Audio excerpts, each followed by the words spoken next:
নমস্কাৰ। আটাইকেইকুৰি অনুষ্ঠানটোলৈ সকলোকে স্বাগতম জনাইছোঁ। আজি মই আপোনালোকৰ মাজত এনে তিনিখন কিতাপ নিৰ্বাচন কৰি আনিছোঁ আৰু এই তিনিখন কিতাপৰ মই ৰিভিউ দিব চেষ্টা কৰিম আৰু আপোনালোকে মোৰ ভিডিঅ'টো অলপো স্কিপ নকৰাকৈ শেষলৈকে চাই থাকক। আৰু প্ৰথমখন ভিডিঅ' মই আজি আপোনালোকৰ মাজত নিৰ্বাচন কৰি আনিছোঁ মনোজ কুমাৰ নাথৰ ছাৰৰ আলফাৰ সেউজীয়া সপোনৰ তেজৰঙা ইতিহাস। আৰু এই কিতাপখন পঢ়িলে আপোনালোকে হয়তো গম পাব যে অসমীয়া জাতীয় চেতনাৰ উদ্বেগিত কৰি তোলা এক বিপ্লৱিক উত্থান আলফাৰ ইতিহাসৰ কথা জানিবলৈ পাব।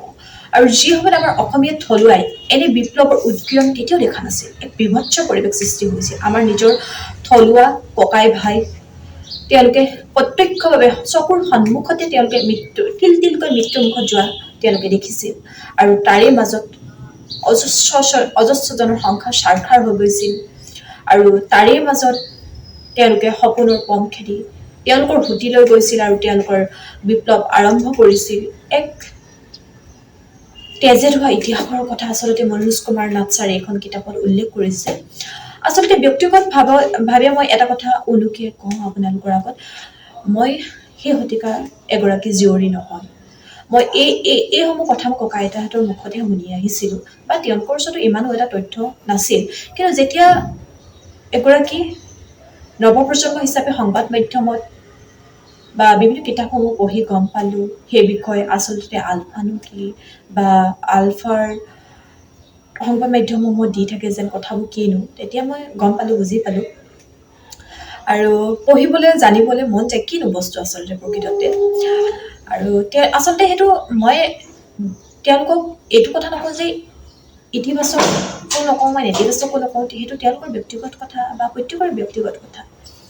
বা তেওঁলোকৰ এটা জাতীয় চেতনা আছে, তেওঁলোকৰ এটা বিপ্লৱৰ উদ্দেশ্য আছে, সেইটো তেওঁলোকৰ কথা। কিন্তু মই এগৰাকী নৱপ্ৰজন্ম হিচাপে কওঁ, এইখন কিতাপ সেই মই সংবাদ মাধ্যমত দেখি থকা আলফাৰ ঘটনাসমূহ মানে মনোজ কুমাৰ নাথ ছাৰৰ প্ৰতিটো শব্দ প্ৰতিটো বাক্যত এক বাস্তৱ চিত্ৰখন মই মানে দেখিবলৈ পাইছিলোঁ পঢ়ি যাওঁতে। সেইকাৰণে গাত মোৰ শিয়ৰি উঠিছিল আৰু ভাল লাগিছিল। সেইকাৰণে মই প্ৰত্যেককে নকওঁ এইখন কিতাপ যে পঢ়িবই লাগিব, সেইটো তেওঁলোকৰ ব্যক্তিগত কথা। আৰু এইখন কিতাপ মই পঢ়ি ভাল পালোঁ আৰু আপোনালোকে ভাল পাব যে সেইটো কথা নহয়। সেইকাৰণে মই আপোনালোকক এইখন কিতাপৰ কথা ইমান বেছি মই ৰিভিউ দিব চেষ্টা নকৰোঁ মই।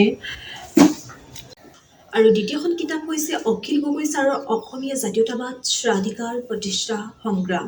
আৰু এই কিতাপখন পঢ়ি এটা কথা জ্ঞাত হ'লোঁ যে অসমীয়া জাতীয়তাবাদৰ উদ্ভৱ আৰু বিকাশৰ কথা বৰ ধুনীয়াকৈ উপস্থাপন কৰিছে।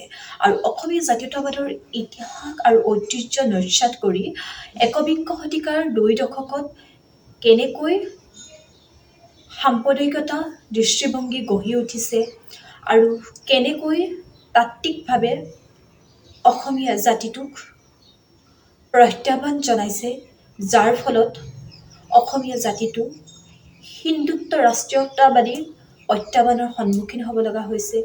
এনেবোৰ কথা, জাতীয়তাবাদৰ কথা, জাতীয়তাবাদৰ ইতিহাস ঐতিহ্য ৰক্ষা কথা সোঁৱৰাই এখন লেখা তথ্যমূলক কিতাপ। আৰু মই হয়তো ভাবোঁ এইখন কিতাপ পঢ়ি খুব বেছি ভাল পাব আৰু জাতীয়তাবাদৰ চেতনা আপোনাৰ মনতো উন্মেষিত হ'ব আৰু আপোনাৰ মনতো বিভিন্ন ধৰণৰ প্ৰশ্ন হ'ব।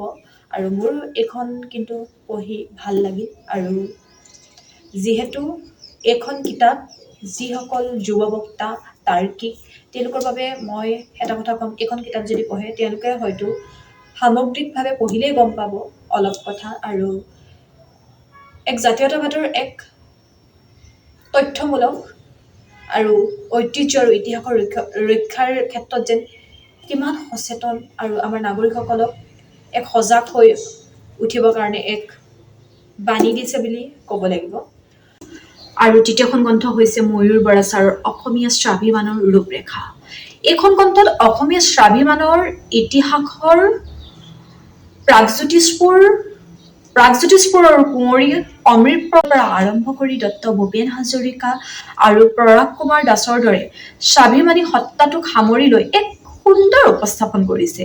আৰু আমাৰ যিটো সমাজ ব্যৱস্থাত চলি থকা জাতিভেদ প্ৰথা, অন্ধবিশ্বাস আৰু বৰ্তমান সন্ধিক্ষণত চলি থকা দুৰ্নীতিসমূহৰ কথা বৰ ধুনীয়াকৈ উপস্থাপন কৰিছে। আৰু এটা কথা সংক্ষিপ্তকৈ কওঁ, এটা ইতিবাচক কথা বুলি ক'ম, যিহেতু এইখন গ্ৰন্থৰ এটা প্ৰবন্ধত ময়ূৰ বৰা ছাৰে উল্লেখ কৰিছে যে জাতিৰ গৌৰৱ আৰু অসমীয়া নাৰী।